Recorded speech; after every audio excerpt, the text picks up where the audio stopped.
મહેસાણા દૂધસાગર ડેરીમાં આજે ચૂંટણી યોજાઈ, જેમાં સર્વાનુમતે ચેરમેન તરીકે અશોક ચૌધરીનો ભવ્ય વિજય થયો છે. અશોકભાઈ ચૌધરી સભાને સંબોધન કરતી વખતે ભાવવિભોર અને લાગણીશીલ થઈ ગયા હતા. વાઇસ ચેરમેન તરીકે દશરથ પટેલની વરણી થઈ છે. ભાજપે આપેલા મેન્ડેટ આધારે ચેરમેન અને વાઇસ ચેરમેનની વરણી કરવામાં આવી. જિલ્લા સહકારી દૂધ ઉત્પાદક સંઘના નિયામક મંડળની બિનહરીફ ચૂંટણી થઈ છે. ભાજપના મેન્ડેટ હેઠળ 15 ડિરેક્ટરે બિનહરીફ ચૂંટાયા છે. અમૂલ ફેડરેશનના ચેરમેન અશોક ચૌધરીની પુનઃ ચેરમેન પદે વરણી નિશ્ચિત થઈ.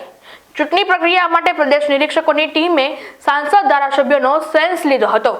મોટી સંખ્યામાં આગેવાનો અને કાર્યકરો દૂધસાગર ડેરી ખાતે પહોંચ્યા. ટેકેદારોમાં ચેરમેન અને વાઇસ ચેરમેનની વરણીને લઈને ઉત્સાહનો માહોલ જોવા મળ્યો.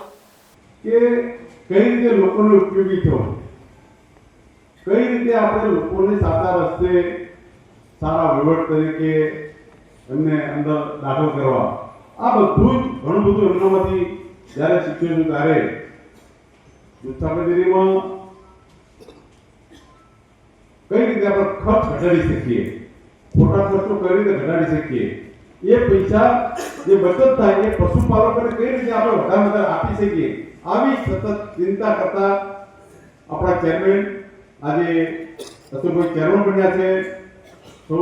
આપ સૌએ બધાએ એમના પર વિશ્વાસ મૂક્યો છે અને ભાઈજી વાઇસ ચેરમેન પણ બન્યા છે. ત્યારે એક મિત્ર તરીકે અને બેતાલીસ ધારાસભ્ય તરીકે એમને મારા તરફથી ખૂબ ખૂબ શુભકામના, ખૂબ પ્રગતિ કરો એ મા બહુચર પાસે પ્રાર્થના આખું ભારત માટે.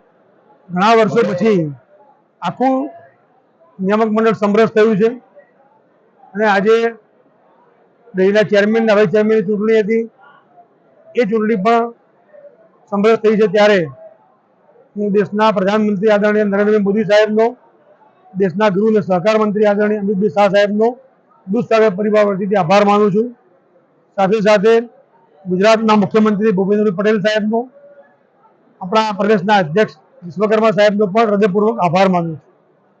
દૂધસાગર ડેરીમાં ગયા 5 વર્ષની અંદર જે પ્રમાણે કામો થયા છે એના કારણે દૂધસાગર ડેરીનું ટર્નઓવર વધ્યું છે.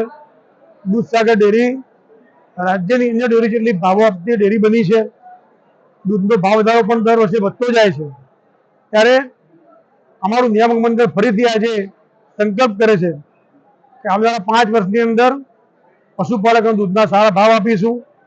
દૂધસાગર ડેરીમાં વહીવટમાં પારદર્શક અને કરકસરી વહીવટ કરી અને જે પણ પૈસા બચશે એ અમારા પશુપાલકના ઘર સુધી પહોંચાડવા માટેનો પ્રયત્ન કરીશું. મેં કહ્યું પ્રમાણે દૂધસાગર ડેરીમાં ગત 5 વર્ષની અંદર નવો પાવડર પ્લાન્ટ, ટેટ્રાપેકનો પ્લાન્ટ, દિલ્હીમાં પનીર પ્લાન્ટ, યોગર્ટ પ્લાન્ટ, આ બધા કામો થયા છે. આવનારા દિવસોમાં દૂધસાગર ડેરીમાં ચીઝ પ્લાન્ટ અને બીજી અલગ અલગ પ્રોડક્ટ બનાવવા માટેનું પણ આયોજન કર્યું છે અને એના દ્વારા અમે પશુપાલકને સારો ભાવ આપી શકીએ અને સામાન્ય પશુપાલક સુખી થાય એ માટેના પ્રયત્નો કરતા રહીશું. મેં કહ્યું પ્રમાણે અત્યારે દૂધસાગર ડેરીમાં આ વખતે લગભગ દૂધ 42 લાખ લીટર આવે છે. આવનારા 2 વર્ષની અંદર આ દૂધ 50 લાખ લીટરે પહોંચે એ સંકલ્પ સાથે અમે કામ કરી રહ્યા છીએ.